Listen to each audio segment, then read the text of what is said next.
বা পৰোক্ষভাৱে অৱগত বা প্ৰকাশ নকৰিম।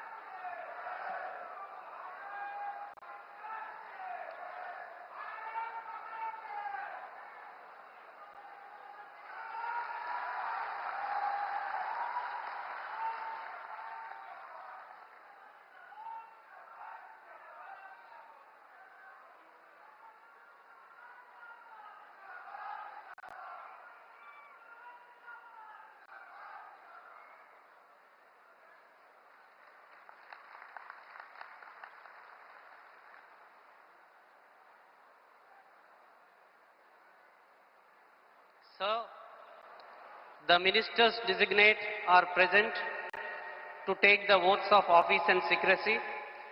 I request your permission to present them.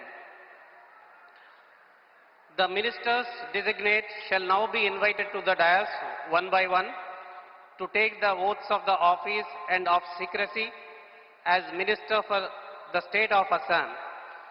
You may be pleased, sir, to administer the oath of office and the oath of secrecy to the ministers designate as invited and presented one by one.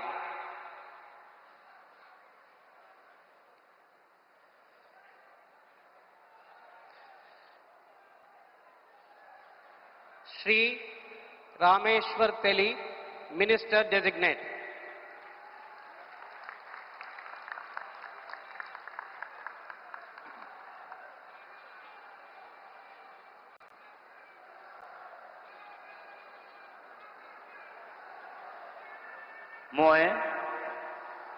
মই ৰামেশ্বৰ তেলী ঈশ্বৰৰ নামত শপত লওঁ যে বিধিৰ দ্বাৰা স্থাপিত ভাৰতৰ সংবিধানৰ প্ৰতি মই প্ৰকৃত বিশ্বাস আৰু অনুগত্য পোষণ কৰিম।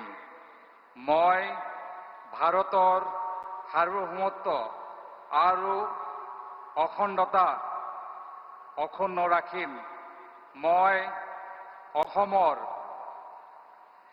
এগৰাকী মন্ত্ৰী হিচাপে মোৰ কৰ্তব্য বিশ্বস্ততাৰে আৰু শুদ্ধ অন্তঃকৰণেৰে সম্পাদন কৰিম আৰু মই ভয় বা পক্ষপাত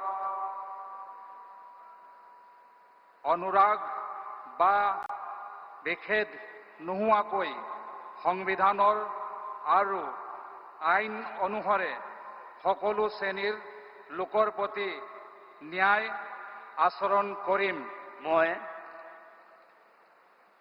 মই ৰামেশ্বৰ তেলী ঈশ্বৰৰ নামত শপত লওঁ যে অসমৰ এগৰাকী মন্ত্ৰী হিচাপে মোৰ কৰ্তব্যৰ যথাযথ সম্পাদনৰ বাবে আৱশ্যক হোৱাৰ বাহিৰে মই এনে বিষয় যি অসমৰ এগৰাকী মন্ত্ৰী হিচাপে মোৰ বিবেচনাৰ বাবে